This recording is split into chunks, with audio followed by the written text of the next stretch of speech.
آپ دیکھ رہے ہیں اسلامک معاشرہ یوٹیوب چینل۔ محترم ناظرین، محترم سامعین حضرات، ہمارے پاس سوال موصول ہوا کہ مردوں کے لیے جانوروں کے بالوں سے بنی وگ، نقلی بال کا استعمال کرنا کیسا، یا پھر یہ ہیئر ٹرانسپلانٹ جسمانی اعضاء کو ایک جگہ سے دوسری جگہ اکھاڑ کر یا کاٹ کر سرجری کر کے لگانا، یہ صحیح ہے یا نہیں، اور جو مصنوعی بال بازار میں ملتے ہیں اس کا استعمال صحیح ہے یا غلط، ان کے سبب نماز کا کیا مسئلہ ہوگا اور غسل اور مسح کا کیا مسئلہ ہوگا، تو جواب سماعت فرمائے۔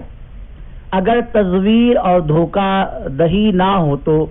خنزیر کے علاوہ دیگر جانوروں کے بال بوقت ضرورت مردوں کو لگوانے کی گنجائش ہے، البتہ یہ بات ذہن میں رکھے اگر وہ بال سر سے الگ ہو سکتے ہوں تو وضو اور غسل میں انہیں ہٹا کر مسح کرنا یا دھونا ضروری ہوگا، ورنہ وضو اور غسل درست نہ ہوگا۔ فتاوی ہندیہ صفحہ نمبر 358 جلد نمبر 5 میں آپ دیکھ سکتے ہیں۔